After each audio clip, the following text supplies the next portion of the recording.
'Wag na 'wag mo lolokohin. Kasi kapag nag-umpisa kang magluho, yan ang sisira sa lahat. Tapos na ang laban kapag nagluho ka.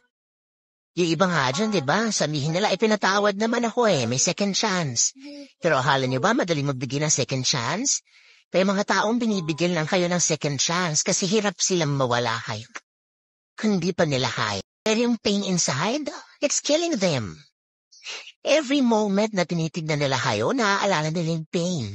Naaalala nila yung cheating. Pinipili lang nila na luluhin yun dahil sa pagmamahal.